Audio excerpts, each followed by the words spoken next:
Hello everybody, welcome to my channel. In today's video, I'm going to be recapping everything that I watched and read and listened to in April. It's going to be mostly spoiler free, I think. I think there's one thing that I'm going to cover that has a spoiler, but I'll warn you before we get to that. And before we get into it, the video part is a cross stitch that's inspired by one of the things that I watched this month. And this month it is from Teenage Bounty Hunters, which is a TV show I watched. And it's gonna be, you'll see as it comes together, it's a frozen yogurt thing, cup, whatever. Because the girls work at a frozen yogurt shop that's the front for the bounty hunting business. And also, before I get into my thoughts on everything, I just want to put my usual disclaimer out there that, these are my opinions. I try to keep things pretty respectful, but, I mean, this month I think I'm going to get a little heated over some of the things. But, I realize that, it's art, maybe not to take it too seriously. I realize that, other people would have other opinions. I hope that you would respect my opinion as well. I'm not trying to, trash on the creator. I know it takes a lot of work for them to, put this stuff out there and create stuff, but, this space is kind of for the consumer to, discuss if you like something or not, and, whether it's worth spending your time and money on. And, trying to offer, I guess, critiques if we can, but, I'm going to have emotions and, maybe want to vent about some things. So, I just want to get that disclaimer out there before I get into it. So, first off, I want to talk about TV that I watched this month. And this month I watched 5 shows, or, 5 seasons from shows, and one show was from 2021, 4 were older shows from 2020 or earlier. And the first show that I want to talk about is Servant season 2. The first episode of this came out in January on Apple TV Plus. I covered the cast and, kind of the summary in the last video, in the March recap where I talked about Servant season 1. But I mean, the only cast member that I really care about here is Rupert Grint. And the genre of this is psychological horror. Again, this is about a family who hires a woman to work as a nanny for their baby. This is the second season, but the premise is pretty much the same as the first season. And I watched the first season and I loved it so much, so obviously I was, going to continue on with it. And I didn't think it was as good as the first season. This one was definitely more okay for me. And I don't think it's very easy for me to articulate why I didn't like it as much. What I think it comes down to is I think the mystery just wasn't as compelling in the second season. And that might be because, we get some answers at the end of the first season, but I think relatively we don't get too many answers. And I think that might be part of it. Like, you can only be strung along for so long before you kind of start to get bored or frustrated. I never got mad, but maybe more on like the bored side. But overall, I did really like it. It just didn't measure up to the first season really for me. And again, I still did completely rush through the season. I pretty much binge watched it. And again, same with the first season. I just really like the characters. I think they all offer something completely different to the story. And I love all their personalities and just how they interact. And I'm definitely going to continue on with the third season. I still really liked it. And I gave this a 7 out of 10. So, next I want to talk about Fate the Winx Saga. This is season 1, and this was released in January 2021 on Netflix. Okay, so I think actually, I have two shows from 2021. I messed this up again. I did this last month too. But so I have two shows from 2021. Um, but so this is a teen drama supernatural fantasy show that is based off of the animated series about, and well, it's based on the animated series, but I think it's pretty different from that show. I never watched the cartoon, so I don't really know. But it's this version is about these group of girls that go to a fairy college, and there are these creatures called the burned ones that start popping up, and they kind of need to figure out what's going on with them and fight back against them. So I decided to watch this because I just wanted something easy to watch that I didn't really, need to pay much attention to. And it was we kind of watched this as a joke, like we thought it was going to be stupid. But I mean, I actually really kind of liked it in the end. As I said, I picked this up to casually watch, but I ended up being pretty invested in it. Um, One thing I really like about it is for some reason, I'm really attracted to boarding school and summer camp kind of stories. I think I just always wanted to do that. I always wanted to go to a summer camp or a boarding school because you kind of have the no responsibilities of your youth, but you're also independent and get to, hang out with friends and do fun stuff. But so I just always really love anything set in a boarding school kind of setting.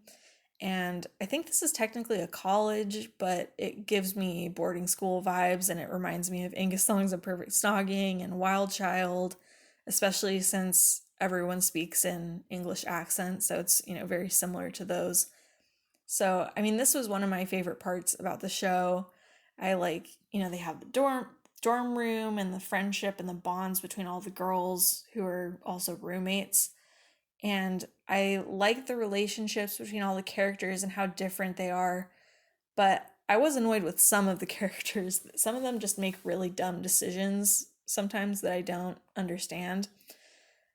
And one thing I appreciate about the characters is most of the main girls get a pretty developed backstory, I think, for, there only being 6 episodes. You get to learn why they are the way they are, why they are the way they are. That does make sense. It just sounded weird in my head. But, and you kind of understand them a lot more as the season goes on.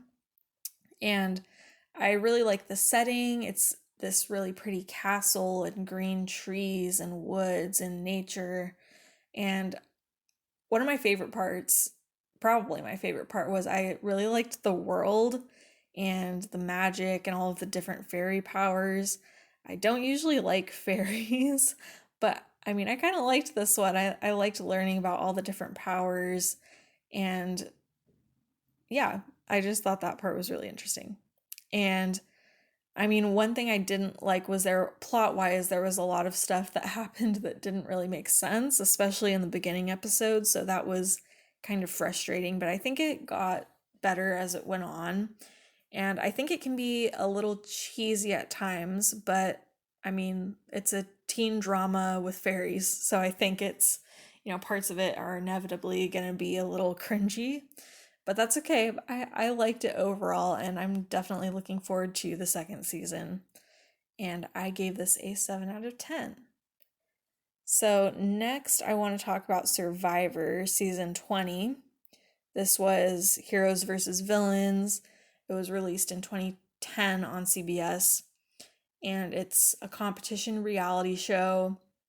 And if you don't know what Survivor is, this season is an all-star season, so it's all returning players, and Survivor is just this competition show where people get plopped onto an island and they have to fend for themselves, make fire, find food, make shelter, and they compete in competitions and vote each other off of the island. And I just picked this up because I wanted something casual to watch, and I've liked the previous seasons that I've seen.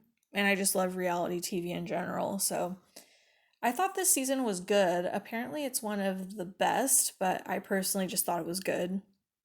I think this was the third full season that I've watched. I think I didn't like this one as much because it just didn't go the way that I wanted to. The other seasons that I've watched, like the person that I liked is the person that wins. So it feels more rewarding to watch. But I just wanted to say I don't think Survivor in general is as good as the challenge is. At least for me, I prefer the drama in the challenge. It's more trashy MTV drama, and I also just like the challenges that they do in the challenge better. And I also like how each season of the challenge has a different elimination process. Survivor is kind of, it can be a little repetitive, I think, but I do still really like Survivor. I think it's a good replacement when I can't be watching the challenge. And I don't think I can really talk about this one without spoilers. So this is going to be my one thing that has a spoiler warning.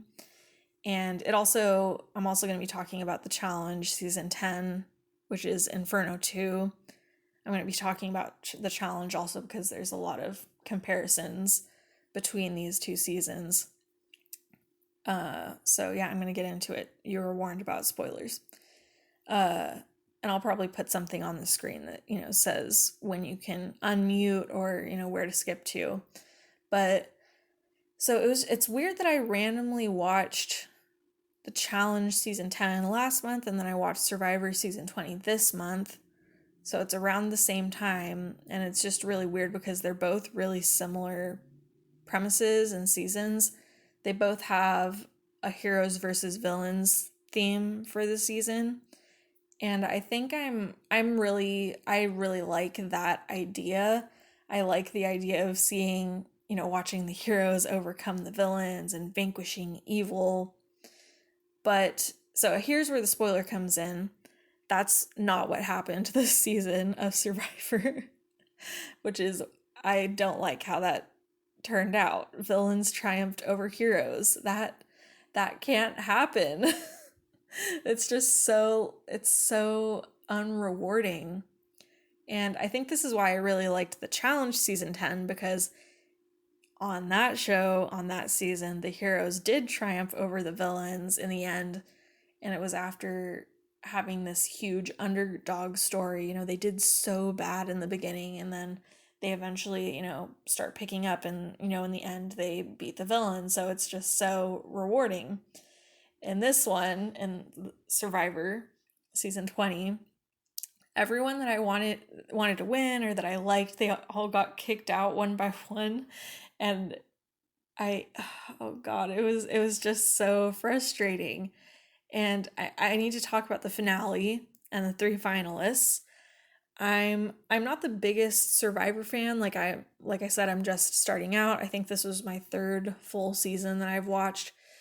So I'm not too knowledgeable about it, but from what I've learned or experienced, it seems like the winner is supposed to be the person who controlled the game, who made the most moves, was the most successful, that kind of thing. So I really don't understand here how Russell didn't win. He literally ran the game. Everything he wanted to do, he made happen, and it worked. At the reunion, they were talking about how he did unspeakable things, so I'm not going to vote for you, but I don't remember him doing anything especially bad. He broke promises, I guess, but literally everyone does that on that show, so I seriously don't get it at all. Especially how he didn't even get one vote. That's like even the crazy part. He didn't even get one vote. Anyways, so on to Sandra. I did really like Sandra. I like her personality and her being sassy, and she didn't really play by the rules of like sucking up to whoever's in charge. If she doesn't like you, she'll tell you she doesn't like you. So I did really like her. but I just didn't think that she should win because she wasn't very influential in this game, at least, in this season. She was definitely carried through. She wasn't the worst player that I've seen because she did at least kind of try to make some moves and they mostly just failed. So she did at least try, but they didn't really work out. And yeah, so this is a reality show. So I want to again put another disclaimer that, these are real people. I don't want to hate on them. I don't want to send hate to them. I I'm basing my opinion based on what they showed us, which is, completely manipulated. They take, 39 days worth of footage and cut it down to, portray whatever story they want to. So, I'm not making judgments about the person. This is all just about kind of what was portrayed to me on the show. So, I did not like Parvati at all on the season, which I know is a really unpopular opinion because people seem to love her, but definitely a fan favorite. But I think mostly my problem with her was just I could just see how flirty she was and how she was easily manipulating people just based off of that, and then watching Russell just give her idol after idol. Like it was so obvious. And I guess I should commend her for, being able to play people like that. But to me, it was so frustrating. And then, to see her doing so well and last until the end based on this kind of cheap tactic in my head, like it was just really frustrating. But so, I think this season it just wasn't as enjoyable for me because it didn't turn out the way I wanted it to. But I do like Survivor in general, and I'm going to be watching other seasons. So for me, I'm going to give this a 6 out of 10. And that's the end of my spoiler section for Survivor. And next, I want to talk about the Imagineering Story, which was released in 2019 on Disney Plus. This is a documentary series on the creation of the Disney parks and attractions, and it covers the early days from the original Disneyland park through pretty recent additions like Avatar and Galaxy's Edge. And I've had Disney Plus since launch, and this was one of the only original series that was streaming in the beginning, so this is something that I started a while ago. This was one of the things I was the most excited for at launch because I just love everything Disney. I love these behind the scenes footage and interviews. And I really liked the show, which is why it actually took me a long time to finish it. I usually do that. I push it off because I want to have something to look forward to and I don't want it to be over. But yeah, I really liked it. I think in the beginning I thought it didn't show too much new information. Like pretty much all of the behind the scenes stuff was stuff you already know about, Pepper's ghost and basic stuff like that most Disney fans already know. But even if there is no new information, I still just like watching it and seeing it all compiled in one place. And I can just watch that stuff over and over to me. And there's not much for me to say here. I just love seeing the history and the timeline of how everything came together. So I give this a 8 out of 10. And now I want to talk about Teenage Bounty Hunters, which was released in 2020 on Netflix. This is a teen comedy drama about two teenage sisters who they accidentally damage their father's car and they need to secretly have it fixed, and to pay for it, they kind of fall into bounty hunting.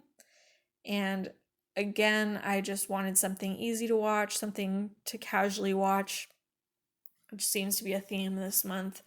I guess I just wanted something easy to watch. But I mean, again, here, I really just thought this was going to be something so stupid to watch. Like, everything I had seen about it, I did not have much hope for it at all. The title is really bad. The trailers were really bad. It all looked so bad to me. But I ended up really liking it. I grew to love it, really. At first, I was unsure what exactly they were getting at, cuz it is satirical, but it leans way more into that as it goes on. It's definitely over the top, but it's like that on purpose. And I think it really bugged me in the beginning of watching it that like the main girls were, I thought they were overacting like a lot, but I think that also, I mean, it's on purpose for them to act that way, and I definitely think that's lent them to being very distinctive and expressive characters, and it just leans more into the satirical intention that the show has, and that's the satiricalness of it all is it's just made more obvious as you continue on with the season. And I was really emotionally attached to the characters at the end. I'm really sad that we're not going to be able to see more of the sisters' stories. And I did really like them as characters. I like how different they are from each other, but yet they're very similar still. And I love their humor too. It's not like laugh out loud funny for me, but it's like chuckle funny. So, it's fun to watch. And I'm just really sad that it's canceled already. There's a lot of loose ends that'll never be tied up, and the last episode is pretty crazy. So, I think it would have been really fun to see the show continue. But in addition to the characters, one thing I also liked is the southern setting. I really like teen YA shows that are set in the South because it's just a completely different vibe from all of the other shows that are set in California or New York. And plot wise, I just like how the two different facets of their lives intertwine. And I'm interested in their school lives. They go to like this religious private school, and then they go to work and then, solve a mystery of going after some baddie. So plot wise, I just like that formula, and every episode that them going after a new suspect, I just, I always like that formula. So, and this is what I, am doing the cross stitch of. So that's just, one thing that I really liked this month. And I gave this a 8 out of 10. So that's it for TV shows. Now I want to move on to books. And there were 3 that I read this month, and they were all from 2020 or earlier. And the first one I want to talk about is Untamed by Glennon Doyle. This was released in 2020. It's a nonfiction autobiography memoir aimed at adults, and it's about it's Glennon's memoir about this point in her life that's kind of focusing on her transition between relationships. So going from her husband, who she has kids with, and then going into a relationship with another woman, and realizing within herself that it's not worth staying in a toxic marriage. The story of her dealing with her sexuality, and also just realizing how to become your true self and follow your heart. And I've just been trying to listen to more nonfiction, and this is one that got a lot of hype last year, so that's why I decided to give this a try. And I loved this so much. I resonated more with the self-help aspects of the book rather than the memoir parts, but I think there's so much valuable information here. I feel like I could read this so many times and get so much information out of it. There's so much that I resonated with that I should implement in my life, and I think this is a really good feminist work. It isn't marketed as feminist, and I don't think she really says, she doesn't label it feminist in the book really either, but the messages are definitely feminist, and it's just so empowering and inspiring. And she talks about all the ways that she's noticed that society has held her down and limited who she innately is supposed to be, and how to break free of that and embrace who you really are. As I said, I liked the self-help aspects more, but every story that she tells about her personal life has a purpose, and it ties into a self-help piece of advice that you would be able to apply to your own life. And I think it's super easy to read, really digestible, and I think it's a really good way to be introduced to some feminist ideas. Because as I said earlier, it's not labeled as feminist really. It's just her life and stories that are, really relatable and packaged in a way that you would, she unpacks these ideas really well. So I I really liked her voice and her thought process. Some people I see on Goodreads, they think that she sounds too perfect and she sounds like a know-it-all. She sounds like she has it all together. But I thought that she was really honest. She really admits that she has to work hard at this. She's not perfect. I think that she's brutally honest in the book. She admits things about her past that are really embarrassing and would take extreme guts for her to admit. But, it's something that's important for her to admit these things for the sake of the story and the themes. For example, she had a very popular book before this book called The Love Warrior. I haven't read it, but it sounds like it's about her previous relationship with her husband, and how this is the best relationship for her, or something like that. And when you write a memoir, I feel like you're put on this pedestal that you have this perfect life and you already got over whatever hardship you're talking about. So again, this takes guts that she would admit that relationship that was, touted to be so amazing and perfect, that ended up not being her end game relationship. And for her to be honest now about what went wrong with her back then with the relationship. So I think that she is really honest, that she's not perfect and she has things that she's actively working on. I think the end kind of drags a little bit for me because it gets too memoir-y and it starts to kind of not have a very clear message in terms of things that you could take from it, at least for me, in my opinion. But other than that, I loved every minute of it.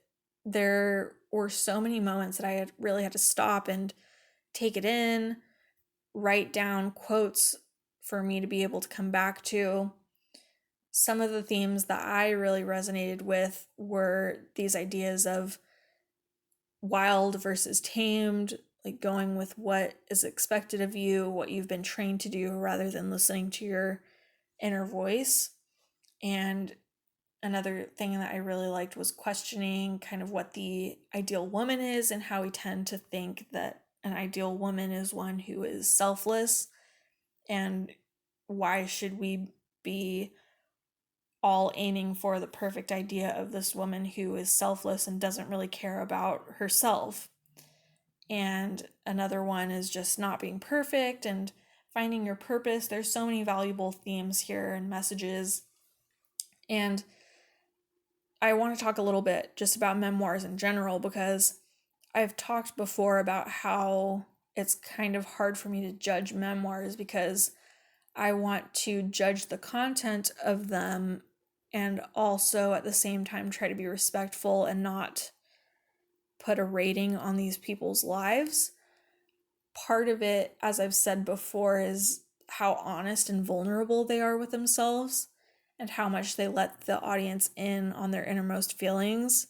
Because I've read memoirs before where it just feels like they haven't finished their journey yet. They obviously have some things that they're hiding, that they're still pushing down, and that's not a rewarding memoir to me. I wanted them to, at least in this stage of their life, have, realized something over the course of the book. And one other thing that this book has made me realize is that there is another really important part of a memoir it's also, a part of nonfiction in general, but I think that I should be learning something even in a memoir. So a big thing for me is also what lessons the memoir teaches me, what I can take from it, how I can apply their past experiences to my own life, and how well the author portrays that ideas, how easy it is for me to understand.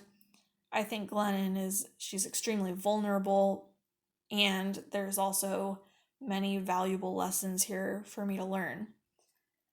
I think this has so much value for me to reread. I don't really ever reread books very often, but I definitely want to revisit this again. And I'm giving this a 10 out of 10, which is extremely rare for me. So, I really loved this. Next, I want to talk about People Who Eat Darkness, the true story of a young woman who vanished from the streets of Tokyo and the evil that swallowed her up. That's a crazy long title. This is by Richard Lloyd Parry. It was published in 2012. This is a nonfiction true crime, probably aimed at adults because of the subject matter.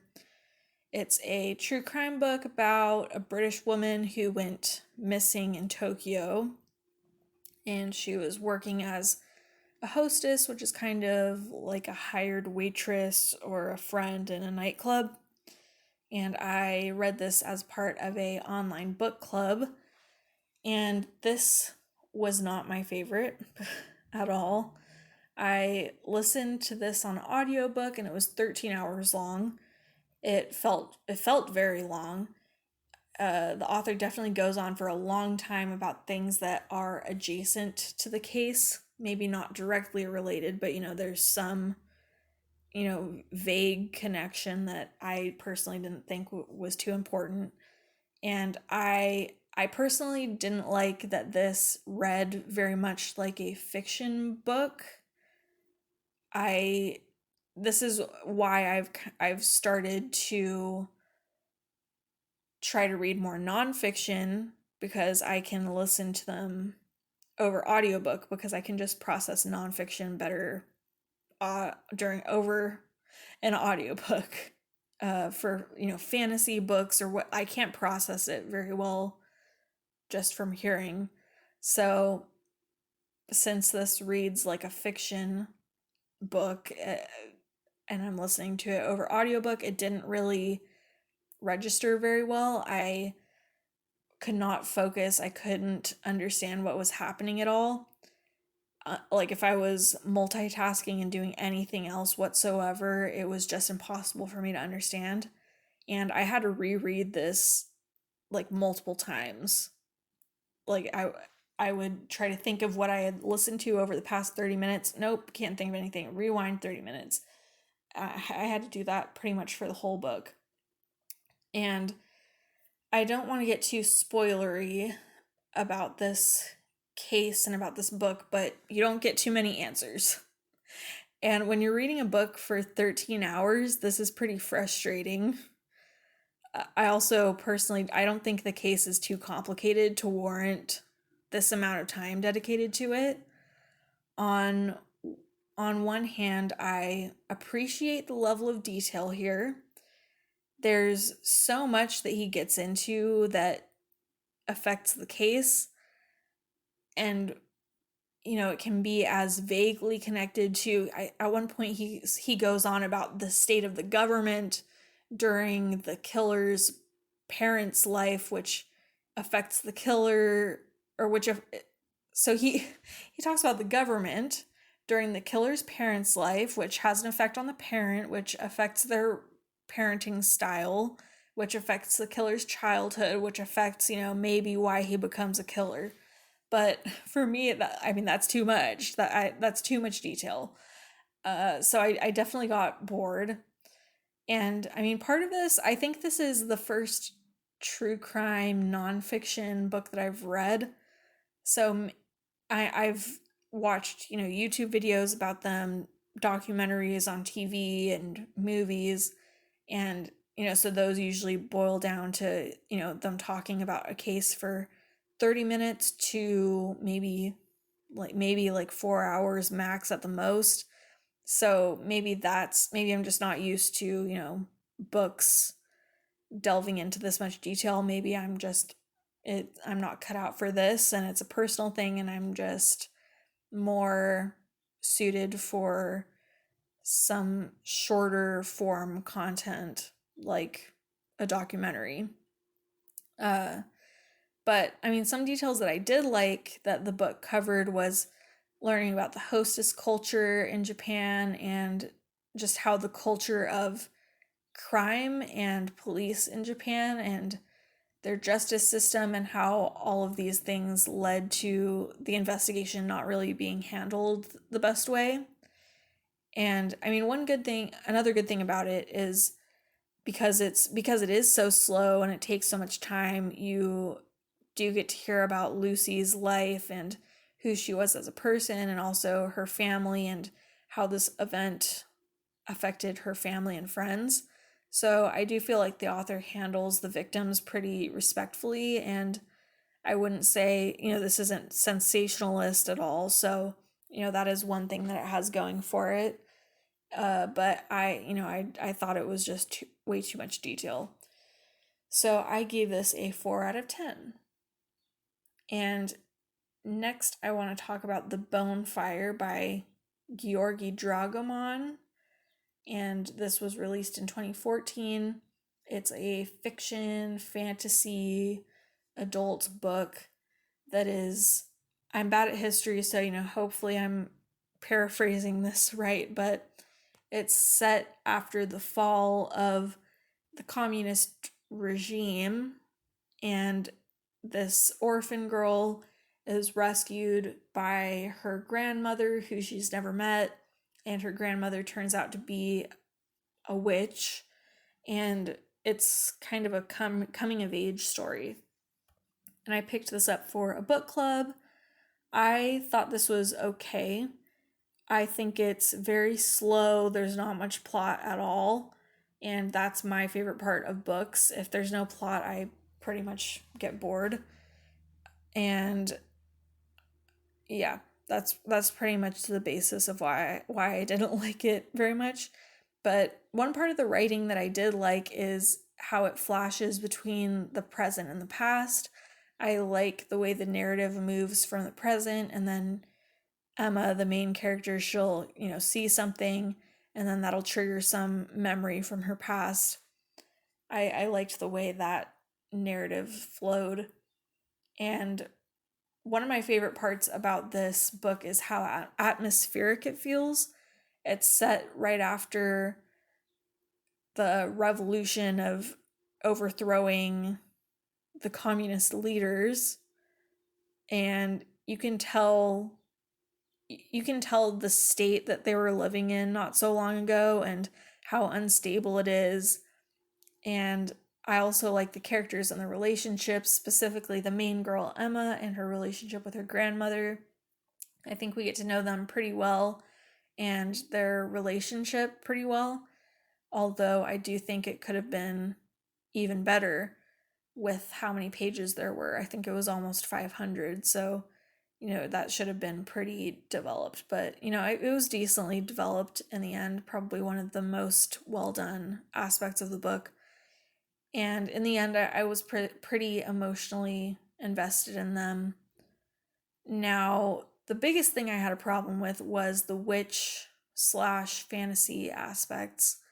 The back of the book says the grandmother is a witch, so this isn't a spoiler, but the magic is so vague, it's hard to tell what's actually happening. For me, I couldn't tell at all if there was even actual magic happening, or if Emma was just imagining things, or if the grandmother was crazy. And this doesn't improve over the course of the book ever. It all just stays the same. You don't really learn more about it. And all of this means it doesn't really feel like fantasy either. And it's not just the magic parts that are vague, it's a lot of the action is vague. It was just frustrating for me to try to interpret what's going on. And this could be because of the translation, I'm not sure. And thematically, I didn't pick up on any deeper meaning or themes. There is one that is pretty obvious at the end, but it's not one that was developed properly, in my opinion. They pretty much just talk about that in the last 20 pages, and that's it. So I gave this one a 5 out of 10. And next, I want to move on to movies. I watched 11 movies this month, and they were all from 2020 or earlier. First, I want to talk about The Dig, which was released in January 2021 on Netflix. It stars Carey Mulligan, Ralph Fiennes, Lily James. It's a British drama that's based on the true story of the Sutton Hoo excavation. It's about this lady that hires this man to investigate these mounds on her property, and he finds something that is a very historic discovery. And I decided to watch this because it looks like a big official Netflix drama release, and I really like the cast. I really like Ralph Fiennes and Carey Mulligan. And I liked this movie. I like how it focuses a lot on the characters and their relationships and their development more than it does on the actual findings of the investigation. I was emotionally attached to the characters. It was really easy for me to fall in love with them, especially the kid. He was so cute, and I really liked Ralph Fiennes and Carey Mulligan and their performances here. Carey looks so beautiful. I love this era on her. It just fits her so well. I do think there was a side character romance that I thought was pretty unnecessary. I like the aesthetic. I think it was an interesting visual that I haven't seen many movies about, like this 1930s British countryside aesthetic. And I feel like it's been a while since I've seen a good traditional serious but not too serious drama. But yeah, I feel like I don't have much to say about this one. I liked it, and I gave this a 7 out of 10. Next, I want to talk about Aladdin. This is the 2019 version, the live action version, released 2019 in theaters. It stars Mena Massoud, Naomi Scott, Will Smith. This is a musical fantasy film. It's based on the animation from the 90s, which is based off of the story 1001 Nights. It's about this man who finds a lamp with a genie that grants him 3 wishes. And I have been wanting to watch through all the live action Disney movies while I had my subscription, because I'm going to be ending it soon. Well, it's already ended at this point, but I've been interested in seeing how they compare to the original animated versions. And I thought this one was okay. It definitely helps when it's a musical. I don't think the music is as good here as the original, but it's fun. It's hard for me to judge musicals objectively, because when it's a musical, I'm automatically going to enjoy it so much more. I'm going to have fun with it. Yeah, so I mean, the musical definitely helps. But I think one really good thing about this movie, I think, is that the casting was just spot on. Mena Massoud is perfect as Aladdin. He has the right look, and he's very charismatic and charming. Naomi Scott is perfect as Jasmine. Here they're trying to deliver a more feminist version of Jasmine, more empowered with her own goals. And I feel like Naomi just has that look, and she delivers it very well. And Will Smith, I feel like he's probably the only person that would compare to Robin Williams. Everyone loves him. So, I mean, that's all I have to say about that. I liked some of the changes that they had to the story. I like that they give Genie more of a story. And I like that they dive into Jasmine's motivations a little bit more. They're pretty minor changes, but there's some things there. And again, this live action was really beautiful too. All of the sets and costumes are really bright and vibrant and interesting to look at. And although the music itself wasn't as good, I think that they did a decent job recreating the music numbers. They come close to being, as energetic and cartoonish as the animated version, which is hard to do with live action, I think. Specifically, I'm thinking of Friend Like Me and Prince Ali. Those numbers are both, they still manage to be very over the top even with live action. And one complaint I have is that I don't think Jafar was explained or developed enough as the villain, like with his staff and his powers. I don't think it was very clear in this version. I also didn't like the CGI genie look when Will Smith is when he's the normal guy, it's fine. When he's the blue version, I don't love it. And one thing that I've noticed with these live actions that is going to be for a factor for other live actions that I've watched this month, because I watched a lot this month. One thing that I've noticed is that they're kind of bland. One thing that I think helps a lot with kids movies or family friendly movies is comedy or humor. I think it's it would be pretty easy for them to add family friendly humor. Marvel movies are hilarious and those jokes are generally pretty family friendly, I think. So this would have helped here and in all the other live action movies that I watched. But again, like a lot of live action remakes, the Disney ones, I don't really think that this needed to be redone, but I mean, it was fine. It was fun. I gave this a 6 out of 10. And next I watched The Jungle Book this is the live action version released in 2016 in theaters. The voice actors include Bill Murray, Ben Kingsley, Idris Elba, Lupita Nyong'o, Scarlett Johansson, Giancarlo Esposito, Christopher Walken. There's a lot of people. This is a fantasy adventure about this orphaned human boy who is raised in the jungle by wolves, and then he's on the run from a tiger who just has a grudge against humans.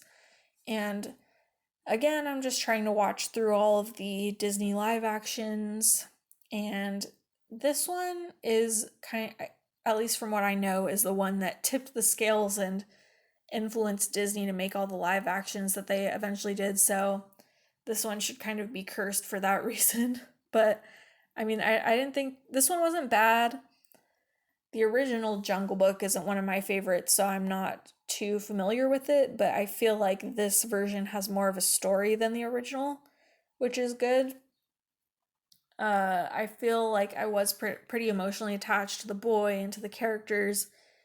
As I kind of talked about a little bit before, is this is an all-star voice cast. There's so many people, and there's just, I mean, one thing that helps, there's really cute baby animals. The baby wolves and the elephants were so cute. I didn't like the design of the new King Louis. He was quite disturbing to look at. I didn't like that at all. It's obviously mostly CGI here, but the sets and the scenery were really stunning. And I also noticed and liked the instrumentals and orchestrations in the background. And that's all I have to say about this one, and I gave that a 6 out of 10. Now I want to talk about The Lion King. This is again the live action version, and this was released in 2019 in theaters.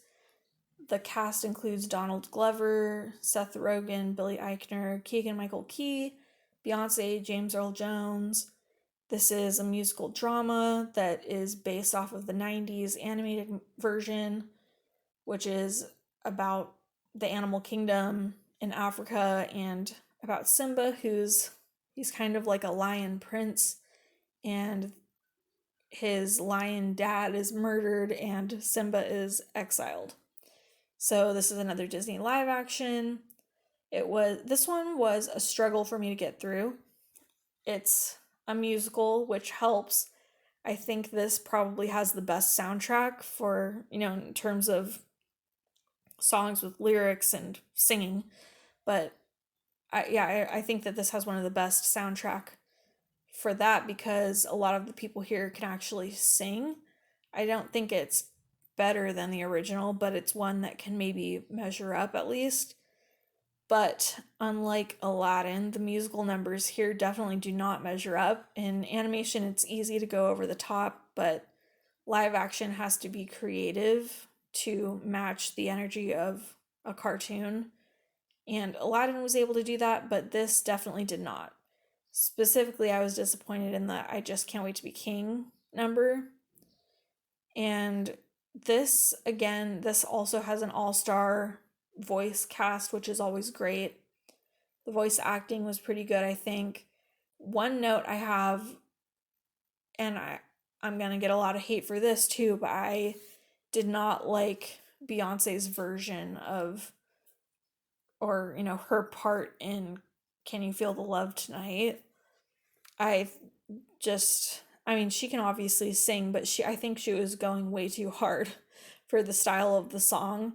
There were runs every line. It was vocal theatrics, and it just didn't feel like it fit into this Broadway Disney sound that, the Renaissance movies from the 90s had. So I didn't like that really. I thought the beginning of the movie was great. I was really stoked. It starts out with the circle of life and it's so powerful. But I think I was just, emotionally attached to the music because, I mean, the music is so good. But as we went on with the movie, it was extremely boring for me to get through. I don't think that this version adds anything new, at least nothing significant. Aladdin, at least, it at least adds a few more character details to Genie and Jasmine. Jungle Book, I think, adds a lot more of a coherent story, at least from what I remember. Yeah, I don't think there's anything new here, really. And the visuals, voice acting, singing isn't more impressive than the original. If anything, it might measure up in some cases. But so here, there's no point to this existing, in my opinion. So I gave this a 4 out of 10. And next, I want to talk about Dumbo, the live action version, another Disney live action. This was released 2019 in theaters. The cast includes Colin Farrell, Danny DeVito, Michael Keaton. This is a fantasy period adventure about this circus family that they take over they take care of the elephants, and the circus acquires this new elephant that has a baby, Dumbo, who has freakishly big ears, and they eventually learn that he can fly. So again, this is another live action Disney movies. I'm trying to watch through all of those, and I think that's the last one here. But I appreciate that this one took a risk. It's definitely one of the more unique live actions with that Tim Burton spin that he puts on everything. But similar to Jungle Book, I don't think the original Dumbo had really a coherent storyline. So, this definitely develops more of a normal storyline. I liked the first half, but then it kind of takes a turn in the second half where the circus is absorbed into this bigger circus. I don't think that was really necessary. We kind of start the story over at the halfway point. We meet new villains, new characters, and it was just tedious and boring for me. They started adding too many characters that I didn't care about. I like the initial cast. I liked Colin Farrell. I like Danny DeVito. Danny DeVito is really fun. And I appreciated the, Tim Burton visuals that he has had lately, the modern Tim Burton Alice in Wonderland kind of look. And I also noticed the orchestrations in this one. I thought they were pretty unique compared to the other live actions because this one is composed by Danny Elfman, so it has that classic Tim Burton, Danny Elfman movie sounds. sound that is kind of dark and quirky. And one last thing to note about this is I liked Dumbo's design. He was cute, but this one was overall pretty meh for me. So this got a 5 out of 10 for me. And next I want to talk about Babes in Toyland. This was released in 1961 in theaters. It stars Tommy Sands, Annette Funicello, Ed Wynn, and this is a Christmas musical. This is, a live action Disney movie, but, from the 60s. And this is set in this Mother Goose nursery rhyme world. And there's this young couple that's about to get married, and the villains kidnap the boy so they can trick the girl into marrying one of them. And I decided to watch this because I feel like I heard about this at some point. There must have been a YouTube documentary or something, and I've been intrigued ever since. And I just love this era of Disney live action movies. And I love musicals, so, all of those things together, I thought I was really going to like this. I was really excited for this. I mean, as I said, I love Disney live action movies from the 60s. And things like The Parent Trap, which I watched last month. And it has Annette, who's just an icon, and I just had such high hopes for this. And it's a musical, so as I've said so many times in this video, because I watched so many musicals this month, I will love it if I like the songs. I didn't like the songs here at all. They were not catchy at all for me. So that's a big, big letdown. And I was also hopeful that they would have a lot of grand group dance numbers, but there weren't very many. The first number was pretty good, so I wish they would have done more like that. But, that was pretty much it. Tommy and Annette were great. They just have this sparkle about them from the minute that they popped up on screen, especially Annette, but I feel like they were not done justice at all. They were pretty much the only good thing about this movie, but I feel like they weren't given good material to work with at all. They could have handled much more complex dance numbers, better songs, and I just don't care about their characters and all of the other characters that exist in this world. And Annette has such a unique voice, I think, and that didn't come through at all here. And I don't think that's because of her. I feel like her voice was too, this is set in like a nursery rhyme, I guess, kind of timeless era, but also kind of feels like it was a long time ago. And maybe Annette's voice is just too modern for this nursery time, so I feel like they might have told her to tone it down, or the songs just weren't modern, so it didn't, fit the modernness of her voice. But something about this didn't have her classic signature sound. And something about Mother Goose stories, I feel like, just creeps me out. Combined with like the visuals, it very much gives me like tacky 60s TV show special. And yeah, I didn't like that at all. The biggest thing here for me is just that I thought it was boring, like unbearably boring. And it's very childish too. And there's a way to make things entertaining to both kids and adults. And I don't think that this doesn't do that very well. It's just very childish, very focused on entertaining just kids. And I've talked about so many other kids' movies this month, Aladdin and Lion King, and those are, at least decently entertaining for adults. And if you want something closer to, closer in relevance to Babes in Toyland, I watched The Parent Trap last month, which was literally from the same year, I think, and is also a kids movie, and that is still extremely entertaining for adults. So they can do it, but this one didn't do it for me. There's there's also a big offensive dance number that was just cringy to watch. The the plot for this one is really weird because it has two stories in one. It's really similar to Chitty Chitty Bang Bang to me, where they have kind of the normal grounded half and then they go to the second half is like the dream sequence where they go to a castle and there's the child catcher, and it reminds me a lot of that.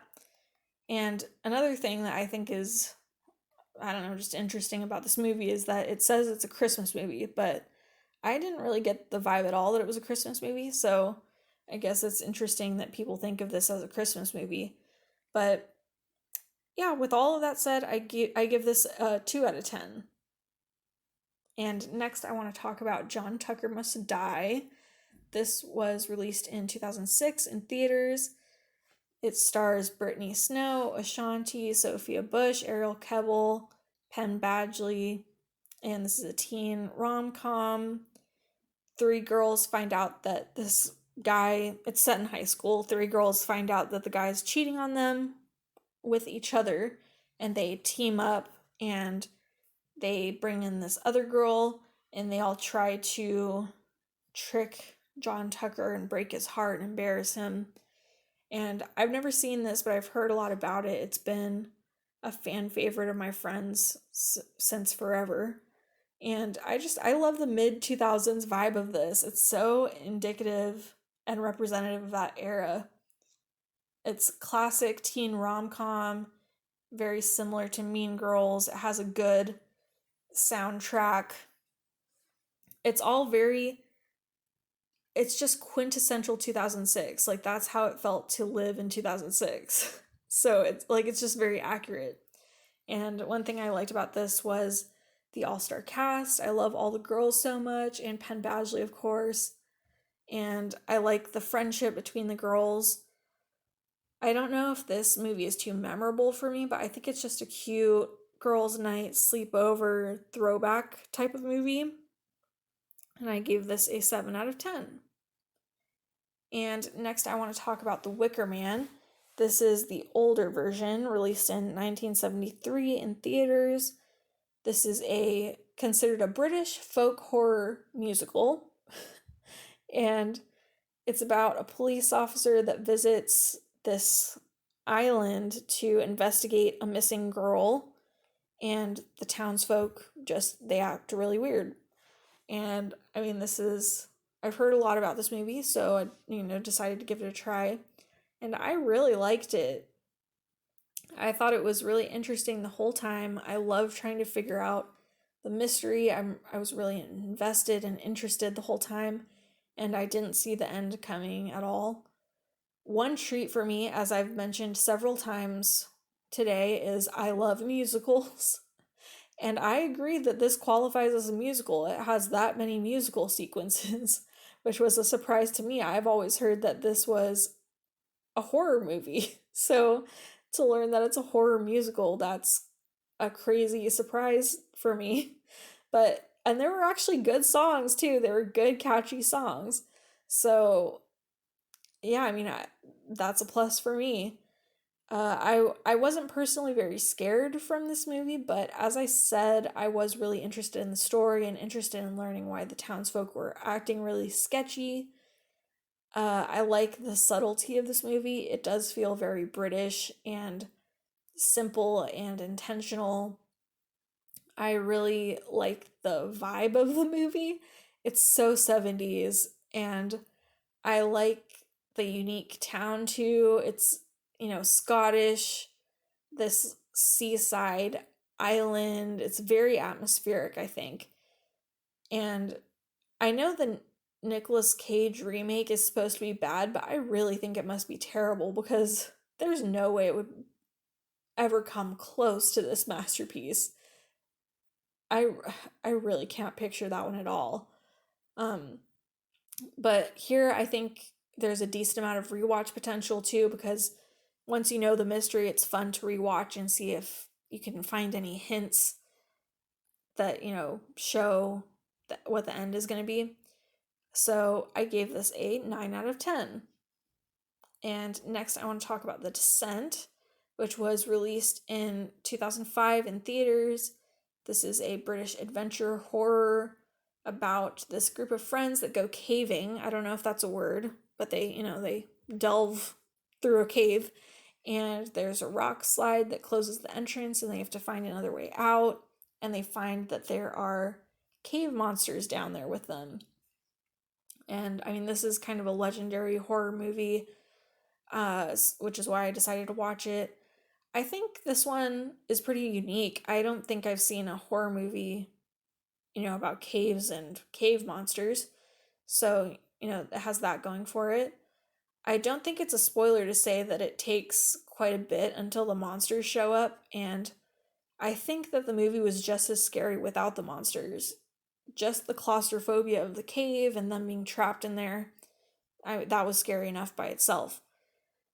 For me, this isn't the kind of scary that sticks with me long term, but it was kind of scary while I was watching it, kind of more stressful and nerve-wracking for me personally. But there were a few cheap jump scares that I didn't love. The way it's edited, it cuts a lot between shots and it's hard to get a good look at anything. It gets really chaotic, which is just not my favorite style. There's also uh, there's this huge plot point that kind of changes a lot of stuff that I just completely missed, where the main girl learns something about one of the other girls, and I was paying complete attention to this movie and I didn't catch on to this thing. It was only until I was watching a YouTube video recapping it that I found out that this happened, and I was like, okay, I completely missed this. So I mean, that's just something interesting. Uh, but I mean, I don't think this is one that I would ever watch again, but I'm glad I watched it once, and I gave this a 7 out of 10.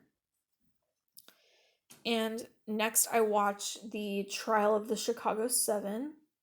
This was released in 2020 on Netflix. It stars Sacha Baron Cohen, Joseph Gordon-Levitt, Michael Keaton, John Carroll Lynch, Eddie Redmayne, Jeremy Strong. This is an American historical legal drama that is the retelling of the case of the Chicago 7, which was a trial against this group of anti-Vietnam War protesters who were charged with inciting violence.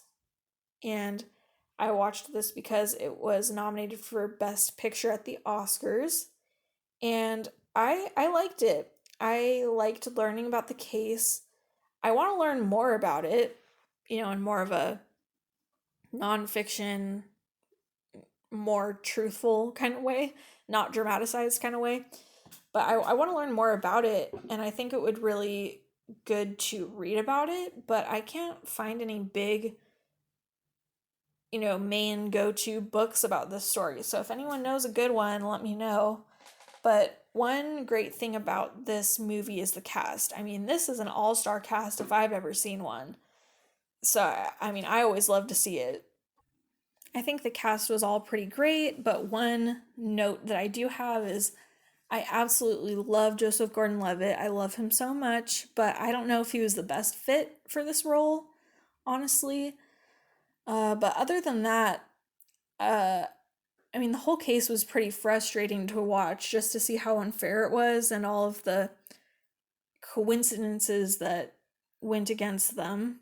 And that's coincidences and in quotations. There are some good jokes in there, and I think this movie is really relevant to today. So it definitely packs a big punch with how much it applies to today's political climate. So I gave this a 7 out of 10. And next I want to talk about Mank, which was released in 2020 on Netflix. It stars Gary Oldman, Amanda Seyfried, Lily Collins, and this is a biographical drama. It's the story of the man who wrote the screenplay for Citizen Kane, and this was nominated for Best Picture at the Oscars. I'm trying to watch through as many of those as I can. And as for my thoughts, I thought this was terrible.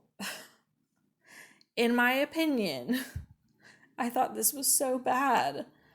Um, and I feel like I am the demographic for this movie. I love old movies. This isn't an old movie, obviously, but it is in that style.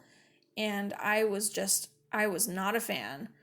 I did not follow one thing that happened in this movie. It's 131 minutes long, and I could not tell you one thing about this movie that I caught on to. Quite literally. And I'm trying not to toot my own horn here too much, but I feel like I'm at least, decently knowledgeable about old movies, and I just did not understand this at all. So maybe I'm just too dumb. But um maybe you need to have watched Citizen Kane to get this. I haven't seen Citizen Kane, so maybe that's why I didn't get it.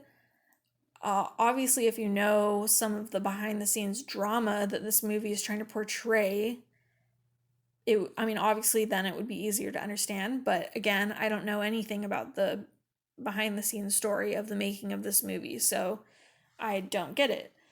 I think one thing that made this movie hard for me to understand is it's told in a very scattered way. It goes back and forth between timelines, past and present, and because ultimately I wasn't following it at all.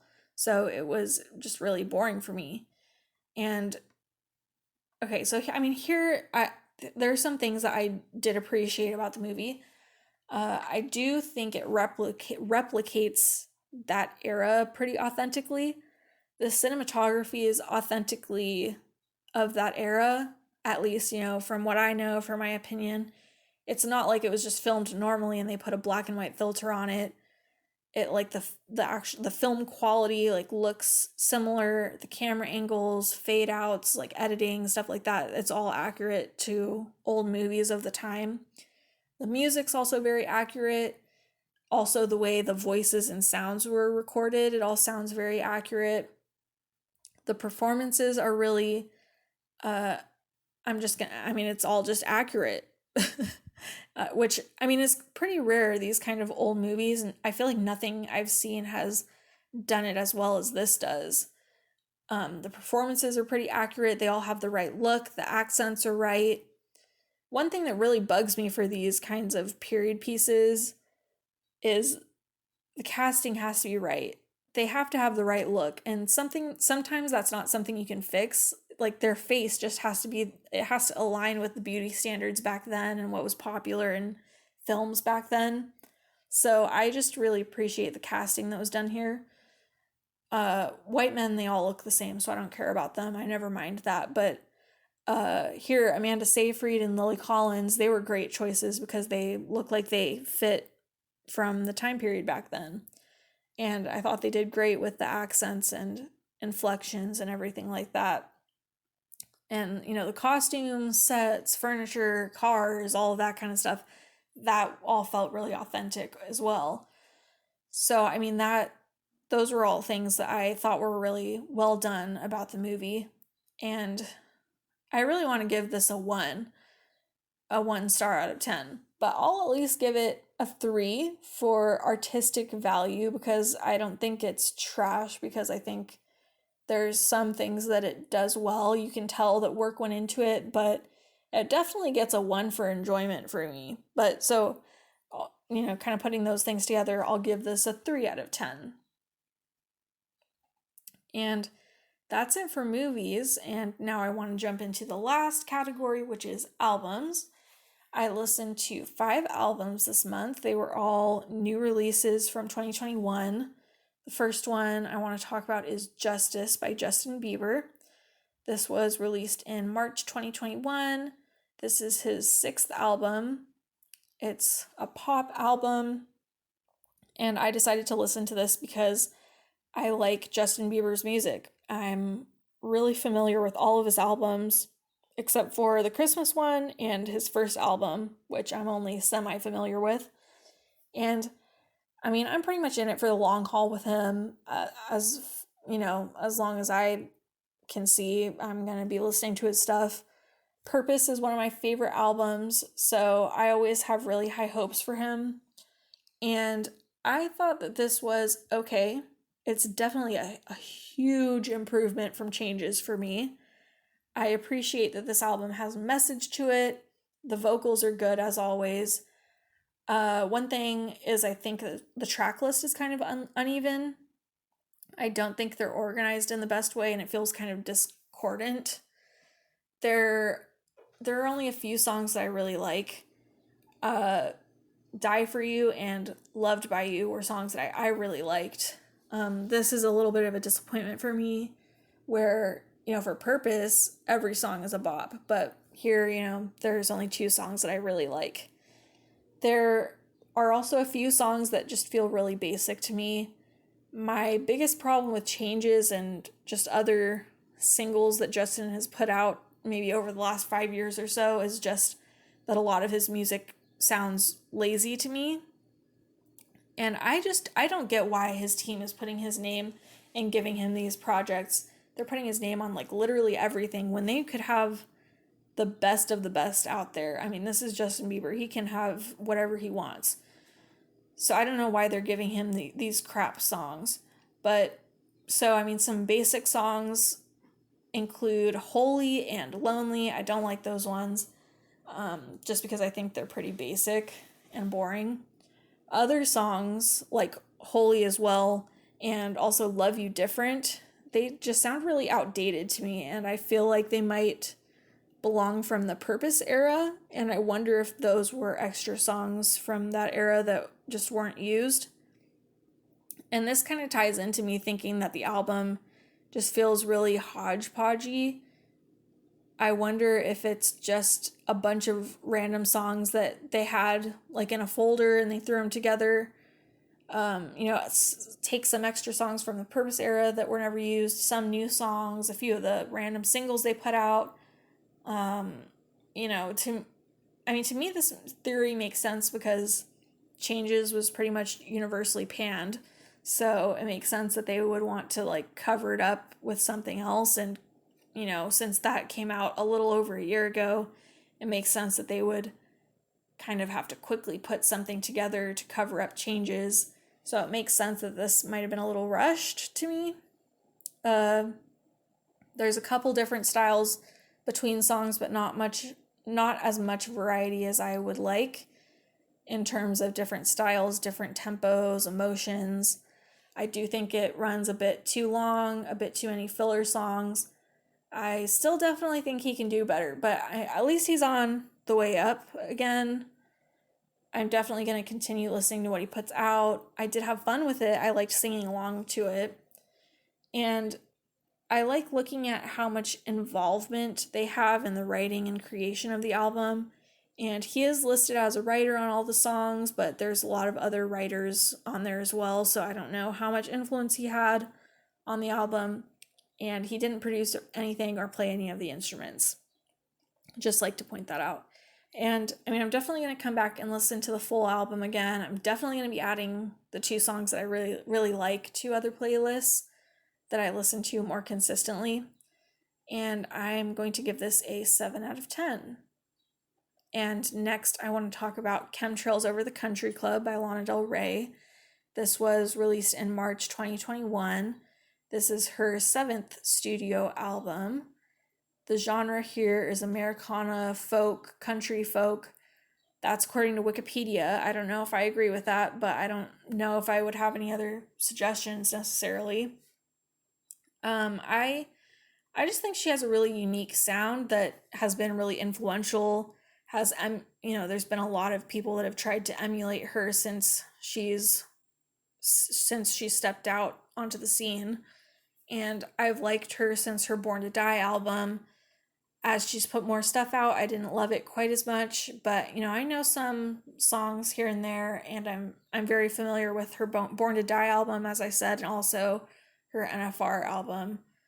And so, I mean, first off, I think this is a huge improvement from NFR, which I thought was really bland and boring.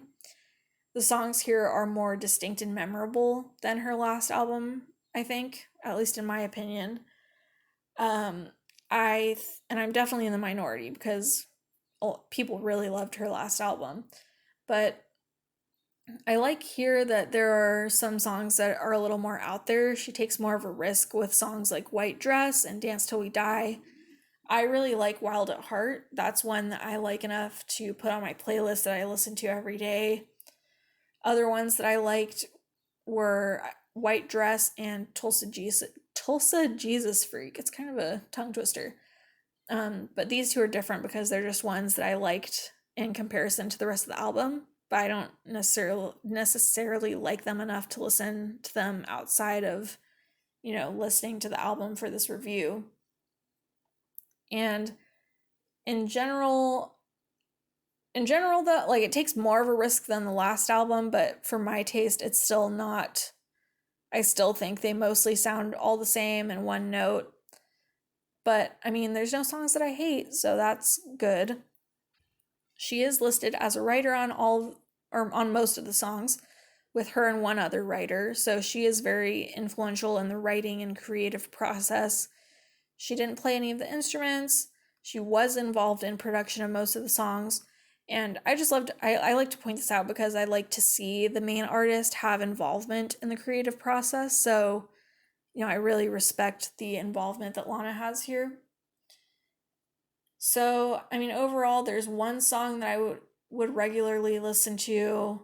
I would maybe occasionally listen to the full album again. I'm not completely turned off to her yet. I'm still going to give future stuff a chance, but still not loving it as much as I loved her first album or second album. But so I give this a 6 out of 10. And next, I want to talk about Spaceman by Nick Jonas. This was released in March 2021. This is his fourth solo album. I think this would be considered pop. I'm a big Jonas Brothers fan. I know all of their albums except for the first one. I try to follow their other projects. I've heard some of Nick's other albums, but I'm not too familiar with his solo work, so this is my first full solo album that I'm listening to. And I liked it. At first, I thought it was extremely basic and mainstream. Sounds like everything else on the radio. And it probably is, but it definitely grew on me. I personally like it. And as individual songs, the only song that really stood out to me in terms of one that I'm going to keep listening to is Don't Give Up on Us. I liked a few of the songs, had a bit of jazz flavor, had some sax solos, stuff like that. It all blends together, sounds the same, not much variety. They're all kind of the same tempo, same style, same vibe, same energy. But I still like it and I like dancing to it. So he is a writer on most of the songs, usually along with two other writers. So he was pretty involved. He didn't produce any of the songs and he played some instruments on a few of the songs.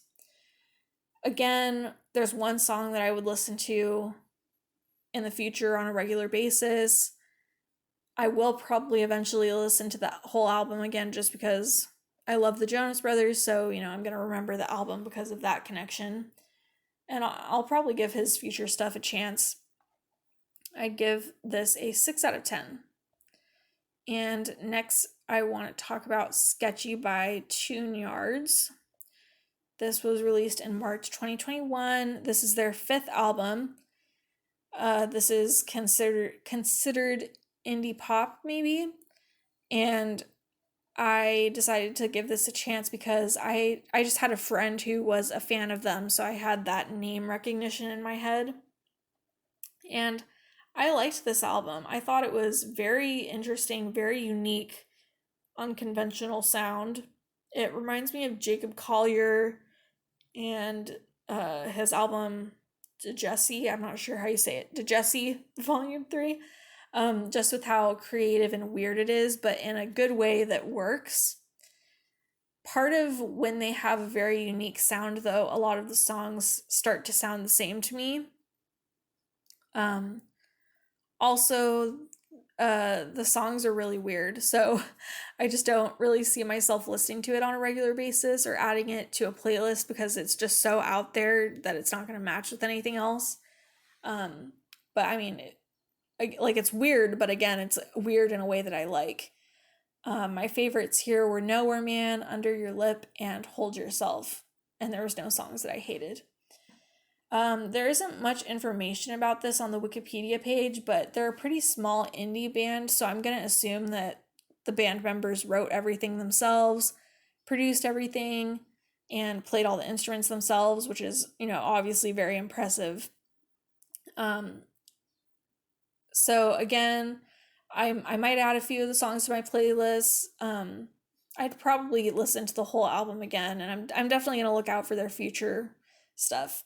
And I'll give this a 7 out of 10. Next, I want to talk about Dancing with the Devil. I think it's Dancing with the Devil, The Art of Starting Over by Demi Lovato. This was released in April 2021.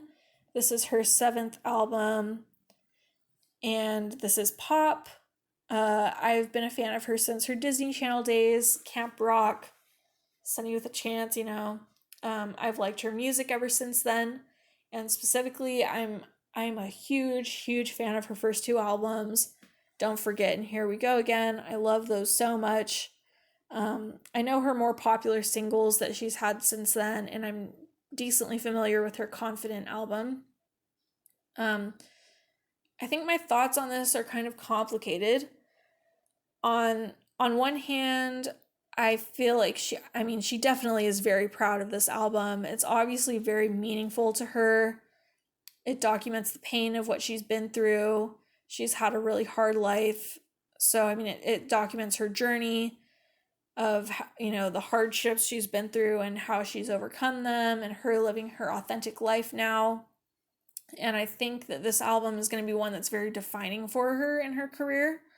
But on the other hand, I just didn't like it very much. So there's that. But also, I just feel kind of skeptical of it all. I'm not questioning where she is in her life. I'm not questioning her journey or that she's lying or whatever. It's just kind of in terms of packaging. I'm kind of, maybe it's just me being skeptical, but I'm very and not trusting the industry. I can't help questioning whether it's kind of a marketing tactic. And it gives me vibes that Katy Perry's album gave me last year, where you kind of that they went through this huge hardship and depression, and they take these years off, and then they pop up 3 years later, a completely new person, and saying that they're completely fine now. And to me it just feels a little maybe try hard. I don't know, oh, look at me, I'm at the next phase of my life where I know everything and I'm fully healed now. And part of it might be try hard, but also it's kind of I feel like you might be in denial a little bit that you're over it. I don't think you're completely over it yet. So, and I love Demi. This is all just, in terms of her image that I feel like her team is putting out. That's kind of the vibe that I'm trying not to feel. I don't know if that's just me, though. I'm definitely a very kind of skeptical person, pessimistic. So, but also I just wasn't a big fan of the songs. First off, there's only one song that really stood out to me, and this was ICU, Madison's Lullaby. I think this song is just beautiful. I really do like it. And I like Carefully also.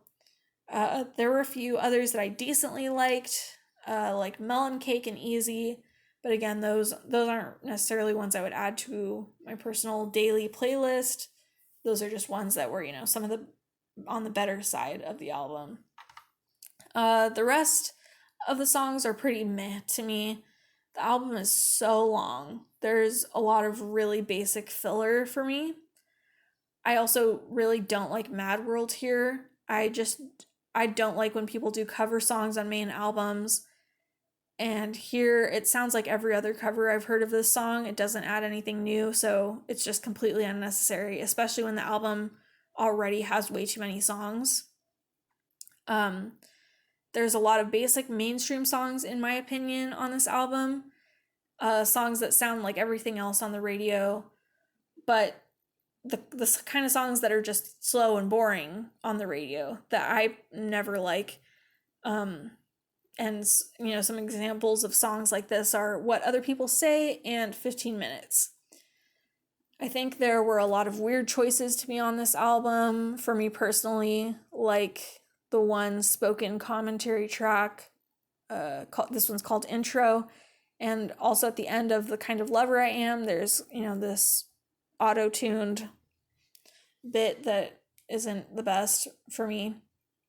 And I mean, another thing to consider here is maybe I'm just harder on her because I am a fan and I have high hopes, But so to get into the writing, she is listed as a writer on most of the songs, but with many other writers. So I don't think she would have had much influence. She didn't produce anything, doesn't play any instruments here. And ultimately, there's just a few songs that I would listen to frequently. The rest I don't really care about. I probably won't listen to the full album again, maybe just because of how long it is. I'm definitely still going to listen to her next album, though, for sure. And so I would give this a 5 out of 10. And that's everything. Everything that I watched, TV shows, movies, what I read, what I listened to, my thoughts on everything. Let me know your thoughts if you watched any of this stuff, what you thought, if you agree or disagree with my opinions. If you have any recommendations for stuff that I should read or watch or listen to next month, let me know. And I think that's everything. So I'll catch you in the next one. Bye.